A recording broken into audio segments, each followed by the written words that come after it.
You're listening to an Airwave Media Podcast. I wrote a little song to remind you, Choice Hotels get you more of the experiences you value. The Cambria Hotel's got it all. A rooftop bar, have a ball. Cocktails up here feel just right.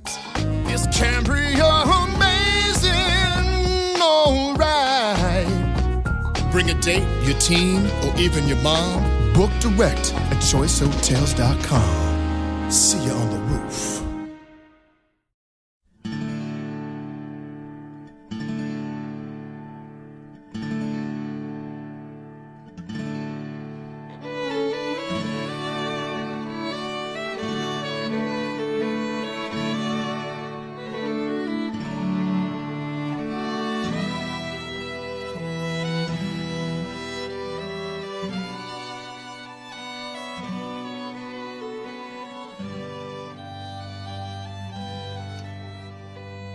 Hey everyone, thanks for tuning in to episode number 531 of our Civil War podcast. My name is Rich. And I'm Tracy. Hello y'all, welcome to the podcast. As y'all will recall, by the end of the last episode, the Confederates had pulled back to the Shoup Line, forming a defensive pocket on the north bank of the Chattahoochee River. The Federals had pursued them and reached the river and could see Atlanta in the distance, just 8 miles away. It's worth noting that the capture of Atlanta had been neither William Tecumseh Sherman's assignment nor his goal, at least not at first. There had been in Sherman's original orders from Ulysses S. Grant the command to, quote, move against Johnston's army, break it up, end quote. And in that directive was something of an echo of the strategy that Grant was employing in the war's Eastern Theater, where for 3 years Abraham Lincoln had insisted that his generals view the destruction of Robert E. Lee's army as their true objective, not the capture of the Confederate capital of Richmond. Yet over the course of the campaign in northern Georgia so far, although Sherman had moved against the Confederate Army of Tennessee, as Grant had directed, he had failed to break it up, since Joe Johnston had slipped away again and again, rather than fight a decisive battle. Early in July, as the opposing pickets traded some friendly banter across the lines, one Confederate is reported to have asked, "Hello, Yank. Who is your general?" "Sherman. Who is yours?" "Well, I believe Sherman must be ours too, because whenever he moves, we move too." And as the rebels had slipped away again and again, and as the course of the campaign took the armies south, down the line of the Western and Atlantic Railroad, closer and closer to Atlanta, Sherman had shifted his focus from the destruction of the enemy army to the capture of the city. Now that Atlanta was in sight, it became the objective of his campaign.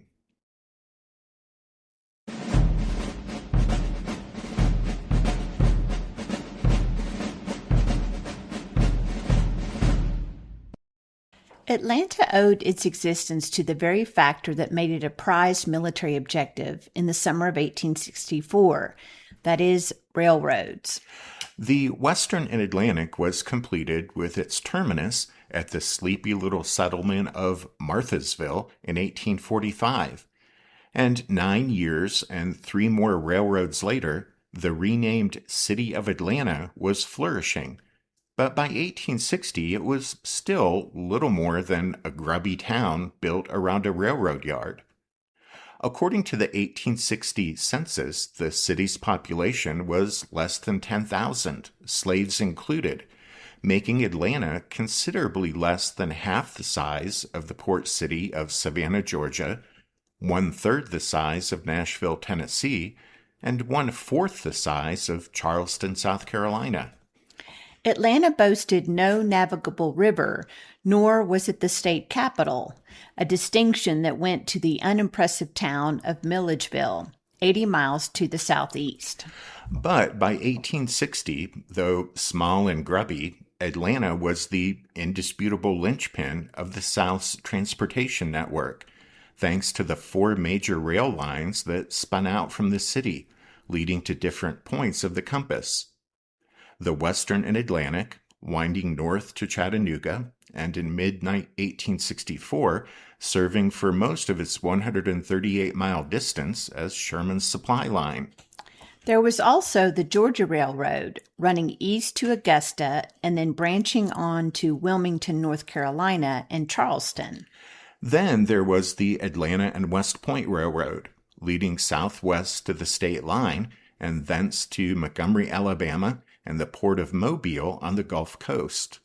And the Macon and Western Railroad, which branched off the Atlanta and West Point to run through Macon and on to the Georgia coast. In 1861, these lines stitched together the patchwork of Confederate states, and by 1864, their interruption would go a long way toward ripping apart what remained of the Confederacy. Atlanta's importance to the Confederate war effort had grown by the process of elimination. Exactly. Well, Vicksburg, Mississippi, the so-called Gibraltar of the West, had surrendered to Grant the summer before. Nashville and Memphis, New Orleans and Corinth and Jackson, Knoxville and Chattanooga, all had fallen to the Federals. As one Georgia diarist put it, quote, "The Confederacy was being narrowed down." The war had transformed Atlanta from an up-and-coming whistle stop to a vital transportation hub for the Confederacy and a significant center of industry and arsenal and storehouse of supplies. The locals took some measure of pride in their newfound national prominence and in Atlanta's status as the crossroads of the Confederacy and the gate city of the South. One newspaper editor argued that Atlanta was a second Richmond. He wrote, "The Richmond in Virginia is the political Richmond, but the Richmond of Georgia is Atlanta, which to the Confederacy is a more important point than the capital of the Old Dominion." Another editor warned that Atlanta's fall, quote, would open the way for the Federal Army to the Gulf on the one hand and to Charleston on the other, and close up those rich granaries from which our armies are supplied. It would give them control of our network of railways and thus paralyze our efforts. He pointed out that Richmond, after all, was on the South's periphery, while Atlanta was at its heart, and so, quote, "To lose the one would be as the loss of a limb. Should we be driven from the other, it will be a terrible blow at our most vital point."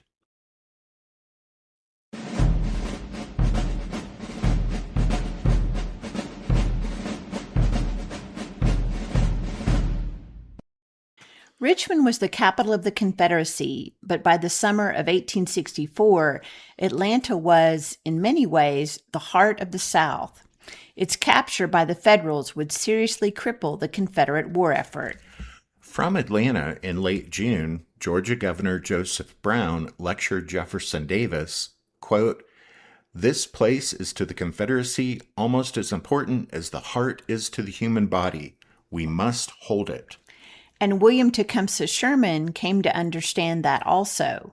As the campaign went on, he realized the importance of Atlanta as a symbol of continued Confederate resistance. To Sherman's way of thinking, battles were risky and confusing, with their outcomes often indecisive or misrepresented in the newspapers. And the fighting itself held no romantic sway on the practical Sherman.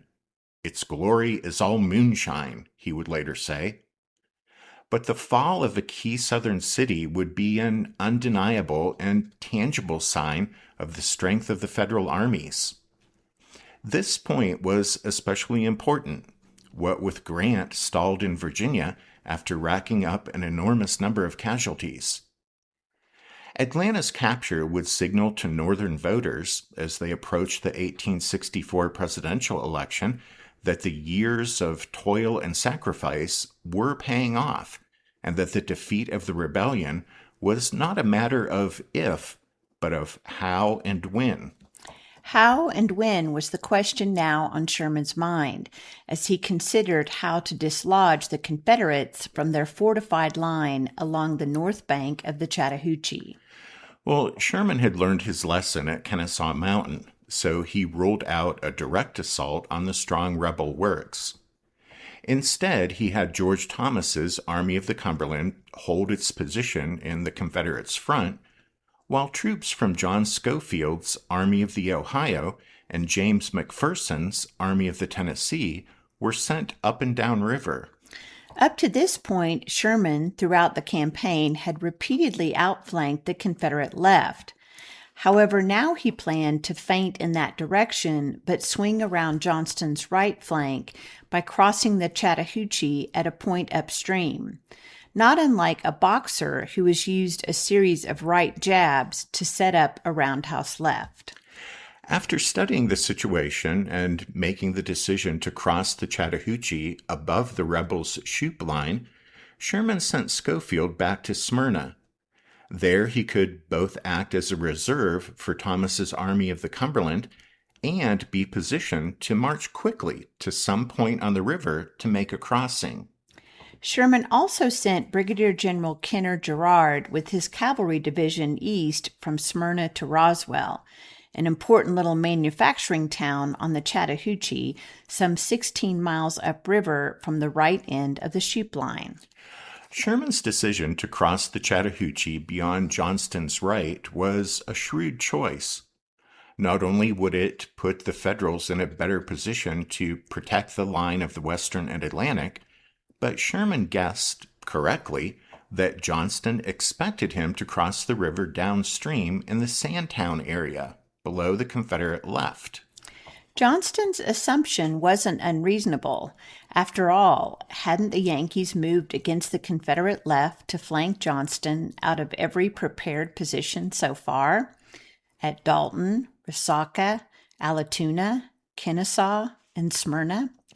And ever since the June 27th attack at Kennesaw Mountain, Sherman had aggressively pushed his right, in the form of Schofield and McPherson, southward along the Sandtown Road. And so Joe Johnston believed Sherman would continue moving against the Confederate left, downriver from the Shoup Line.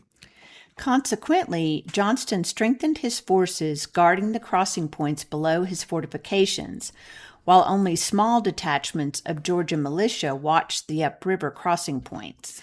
To keep Johnston deceived, Sherman directed McPherson and the Union cavalry with him to demonstrate at several points downriver from the rebel fortifications, as if seeking a place to cross the Chattahoochee at or below Nickajack Creek. Meanwhile, George Thomas, in front of the Shoup Line, was to make a show also, to fix the main body of Confederates in place. While McPherson and Thomas thus distracted Johnston, Schofield was to march from Smyrna to the river and force a crossing beyond the Confederate right.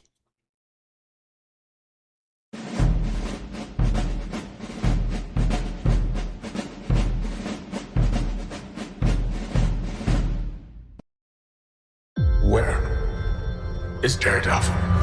I'm right here. Don't miss the return of Marvel Television's Daredevil Born Again. So what's next? I feel liberated. We're gonna take this city back. Over medicated. In an all-new season, now streaming only on Disney+. They're hunting us. It's time we started hunting them. I can work with that. This should be tons of fun. Marvel Television's Daredevil Born Again, now streaming only on Disney+. The best summer memories are made outside, and LL Bean has the clothing and gear you need to make these memories. Their effortless styles are created for summer spent outside with family and friends. Like hand-sewn boat shoes, coastal cotton sweaters, rugged polos, and, of course, the iconic Boatin' Tote, which has been made right here in Maine since 1944. LL Bean. Be an outsider. Visit llbean.com to learn more. Do you find it hard to sleep at night? Then the Sleep Cove podcast can help you. Hi, I'm Christopher Fitton, the voice and clinical hypnotherapist behind Sleep Cove. Sleep Cove features sleep hypnosis, meditations, and bedtime stories, all designed to help those of you who struggle at night to achieve a restful and peaceful night's sleep. Search for Sleep Cove on Apple Podcasts or Spotify and see why Sleep Cove helps millions of people sleep deeply all night long.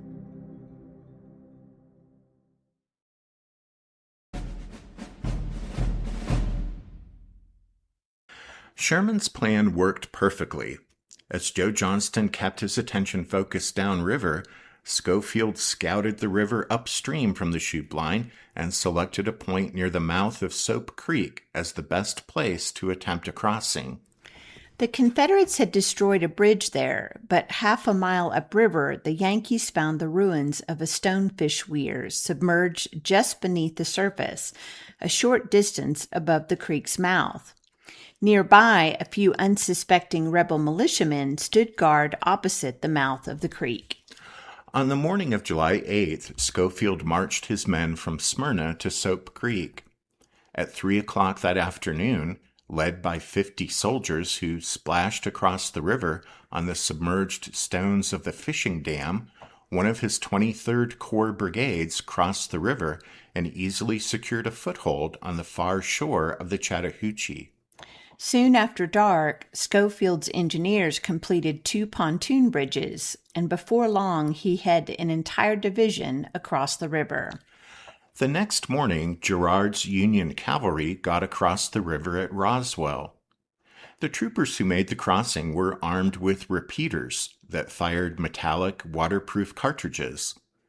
To make themselves smaller targets as they waded across the river, the Federals crouched down in the water, stood up to fire, then ducked down again. The handful of rebels at the site were so astonished that the enemy had guns that could be loaded underwater that, rather than running off, a few of them reportedly remained behind to surrender, just to see the amazing newfangled Yankee weapons. Well, in any case, by 7 o'clock that morning, the Federals had a second bridgehead on the southern side of the Chattahoochee. Sherman lost no time in rushing reinforcements to Soap Creek and Roswell. By nightfall on July 9th, an infantry division had reached Roswell and relieved Girard's cavalrymen. The following day, a footbridge was in place there. Meanwhile, other Federal units made additional crossings. The 1st Tennessee Cavalry, U.S., reached the river above Soap Creek before sunrise on July 9th. The troopers spread out along the riverbank and, when there was enough light, began to exchange fire with some rebels on the opposite shore. When some of the Union cavalrymen attempted to wade across the river to get at the rebels, they found the water was too deep. So Lieutenant Colonel James Brownlow took 8 men a mile upstream, where they constructed a small raft on which to float their weapons. The men then stripped and swam across the river while pushing the raft.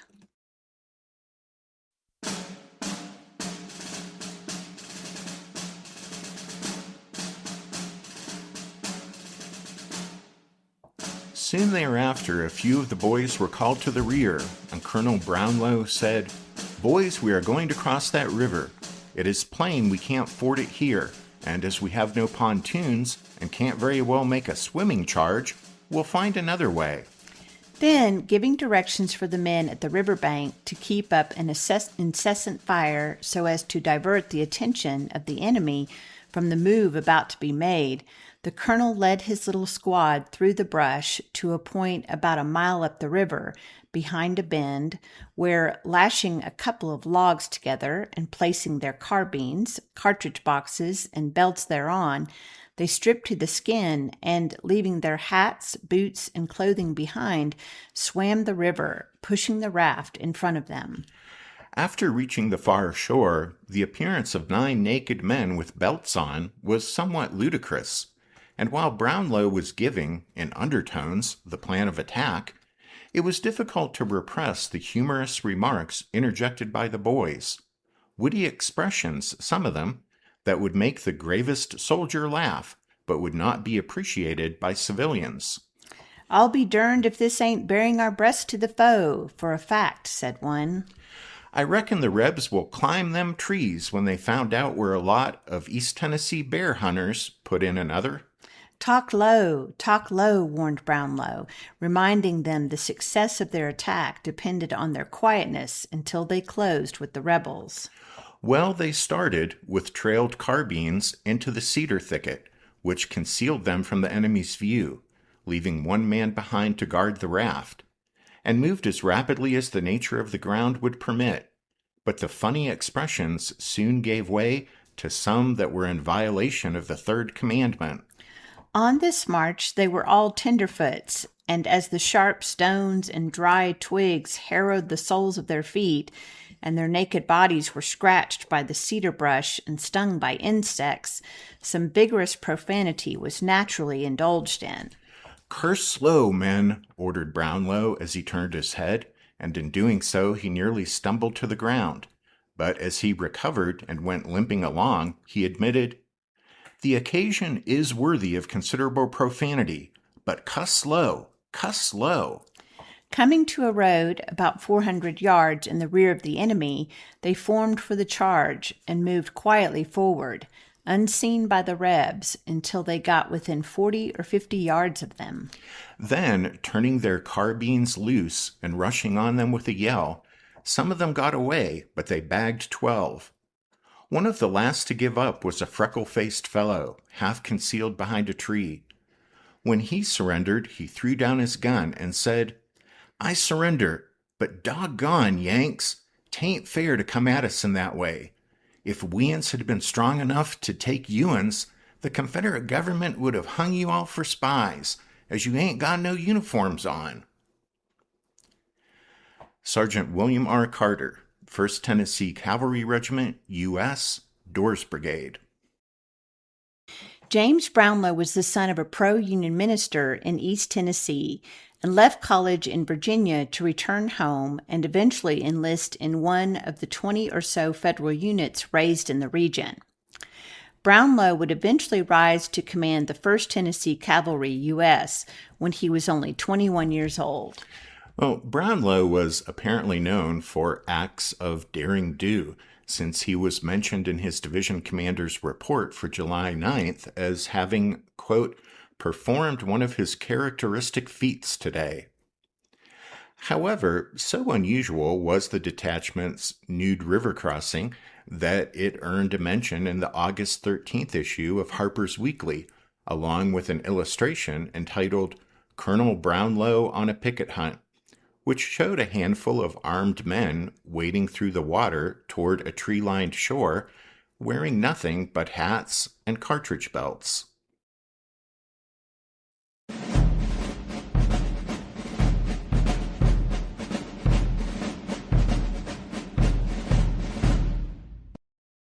Once the Yankees had crossed the river at several points and secured their bridgeheads, Joe Johnston believed he had no alternative but to pull out of the Shoup Line and fall back to the far side of the Chattahoochee.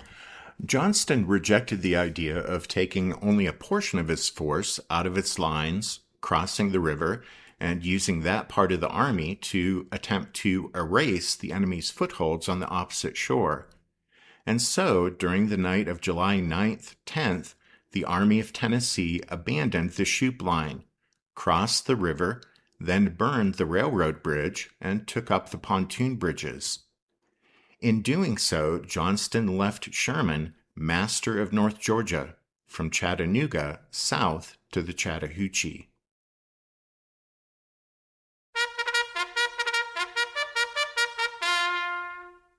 That means it's time for this episode's book recommendation. And our recommendation this time is, once again, Voices of the Civil War, Atlanta, by the editors of Time Life Books. We frequently recommend this series. It's a great collection of first-hand accounts, and it not only has these wonderful quotes, but also maps, photos, drawings, portraits, and in this title, it even has that article from Harper's Weekly with the illustration of Brownlow's raid. So lots of good stuff. You can find a complete list of all of our book recommendations if you head over to the podcast website, which is www.civilwarpodcast.org. Also at the website is info about how to join the Strawfoot Brigade over on Patreon and support the podcast in that way, just like Alex P., Casey S., and Ed have done recently. A big thank you to them. And thanks to all of you for listening to this episode. Tracy and I do hope that you join us again next time, but until then, take care. Thanks, everyone. Bye.